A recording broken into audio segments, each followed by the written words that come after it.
At the outset, I am extremely thankful to all those people who are working behind this great initiative. I consider this as a wonderful learning opportunity for me.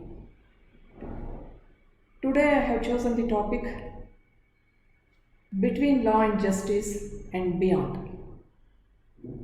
I would like to share some of my thoughts and some of my concerns and some of the questions that are haunting me for the past several years. Let me begin with a storyline.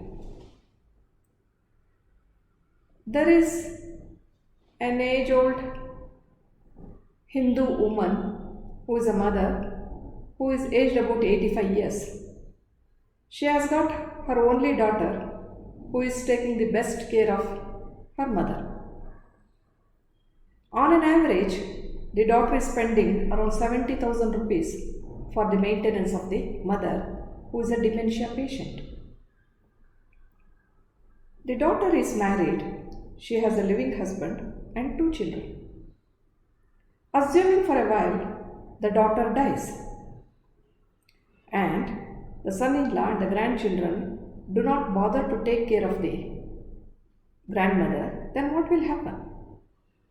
If this Hindu mother goes to the court and files a suit for partition against her son-in-law and grandchildren, that will definitely be dismissed because according to section 15 of the Hindu Succession Act,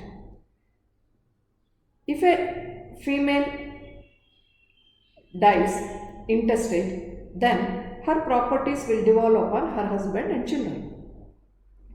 Her mother will not get, daughter's mother will not get a share in the properties of the daughter.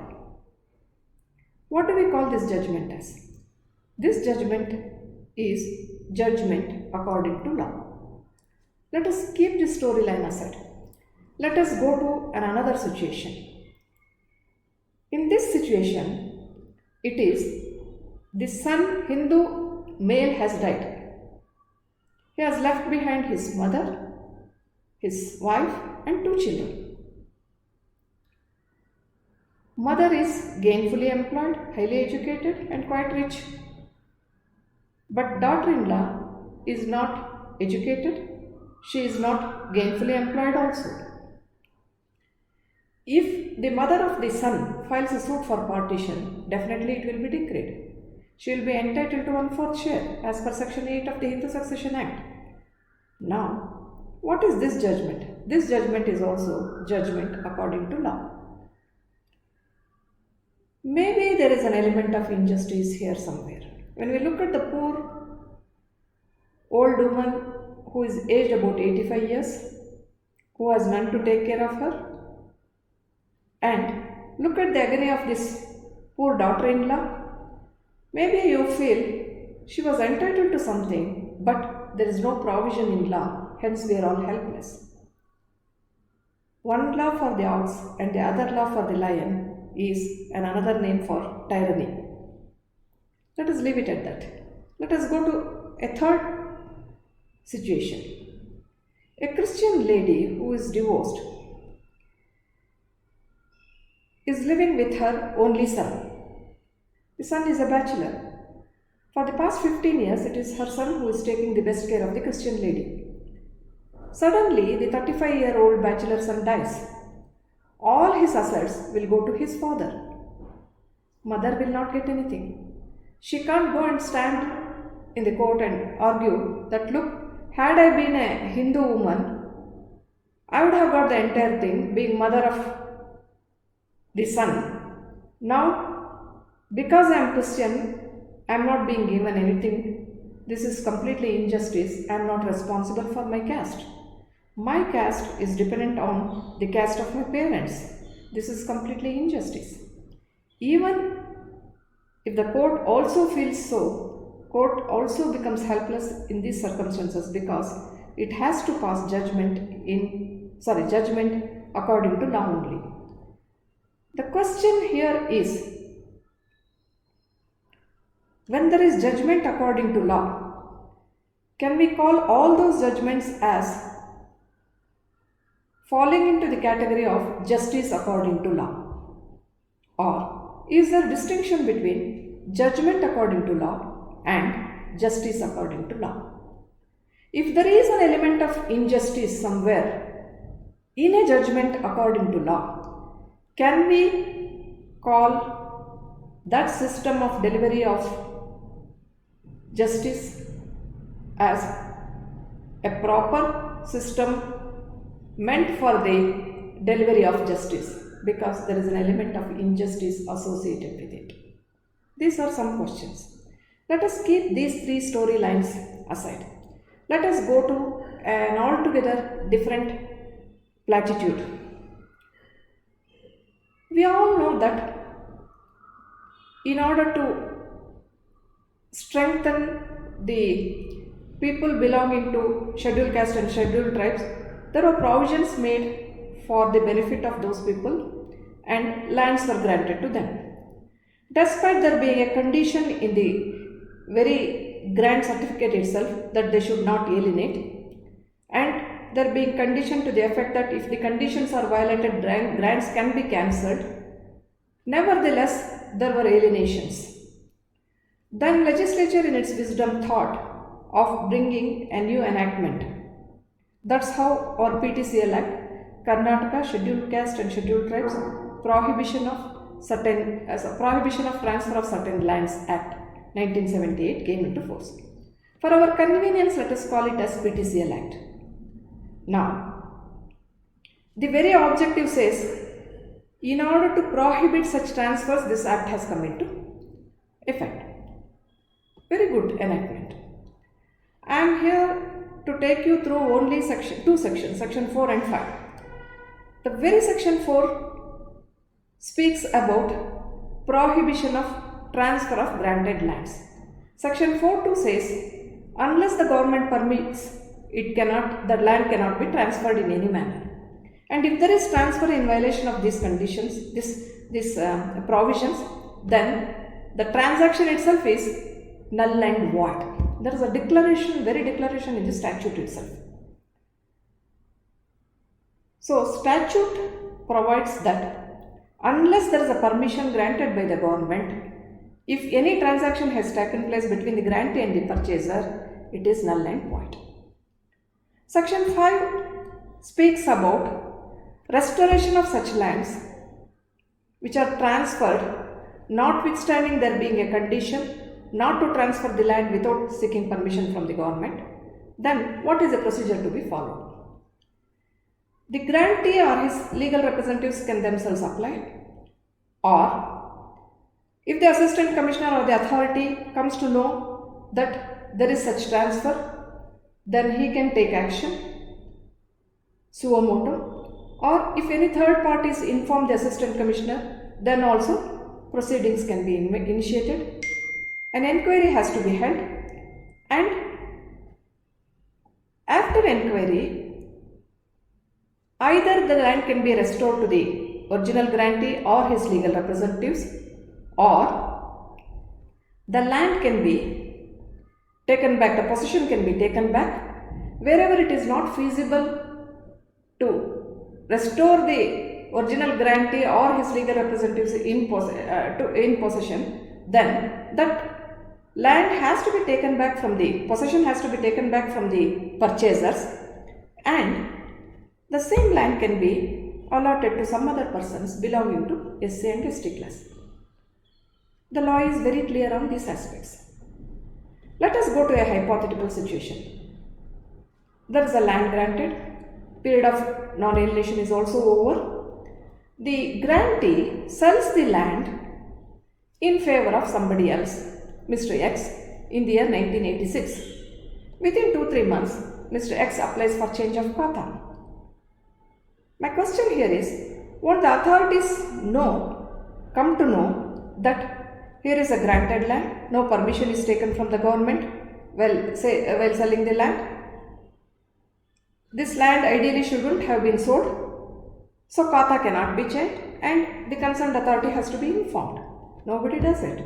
Let us ignore that stage also. Let us go to another stage. After 86, after 2 years after that, the same purchaser, Mr. X, applies for conversion of land. Again, the matter goes before the revenue authorities. The concerned authority, while granting permission for conversion of the land from agriculture purpose to non-agricultural purpose for the formation of layout of sites, would have definitely come to know that this land is a granted land, and without taking any permission from the government, the land has been alienated. At least if proceedings had been initiated at that point of time, the time would have been saved for the granting. Nothing happens. Okay. 20 or 25 years after this, the grantee himself files an application before the authorities under Section 5. Now, the matter goes up to the Supreme Court. Supreme Court dismisses the contention of the grantee on the ground of delay and laches. Now,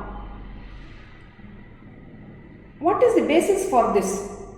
They apply the principle of reasonable time. Notwithstanding the fact that the Act doesn't speak about limitation, till eternity, grantee cannot, or grantee and legal representatives of the grantee cannot be waiting, and then one fine day they cannot come and say, restore me with possession. Fine, I am not on that.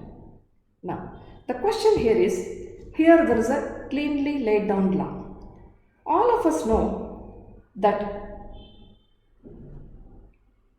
when the matter came up before the Supreme Court, in Huchegowda's case, 1994 3 SCC 536, 3 judges bench of the Supreme Court said, because there is no provision laid down in the enactment itself, unless the statute is amended, we cannot read some period as a special period into the law.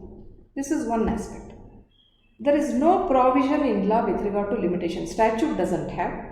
Now there is a 3 judges bench judgment. This is another thing. Now, despite these two things being there, Article 141 cannot be ignored. Now, if the principle of reasonable time is applied, what is this judgment? It is not judgment according to law. Maybe justice according to law. Let us come to a conclusion that for a while that this is justice according to law, because original grantee is a wrongdoer. He could not have alienated the land because there was a statutory prohibition. Despite that, he did it, and he came to court after 25 years. So the Supreme Court or any other court was right in rejecting his claim. Fair enough. But now the situation is, who is benefited by the inaction or silence on the part of the grantee or on the part of the authorities who had knowledge of this earlier, who did not approach the court at the earliest point of time? The beneficiary is another wrongdoer who is a purchaser. Look at this whole situation. When the constitutional validity of Section 4 and 5 was challenged in the case of Manchegowda, 1984 Supreme Court 301, I think, 301 is. 1984 Supreme Court SCC Part 3. The court said, court upheld, again 3 judges bench of the Supreme Court, court upheld the constitutional validity of Section 4 and 5.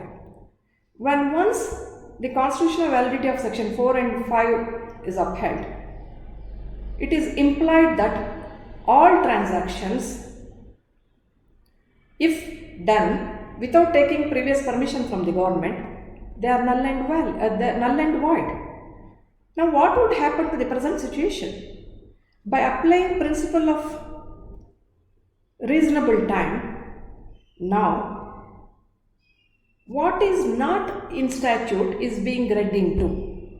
An act which is declared as null and void is now virtually brought into the arena of a valid act. The title deed in favor of the purchaser and subsequent buyers all become valid documents. Where are we stepping into? This is one question. Probably all of you might have heard of Hans Kelsen. He is an Austrian jurist and a very great legal philosopher.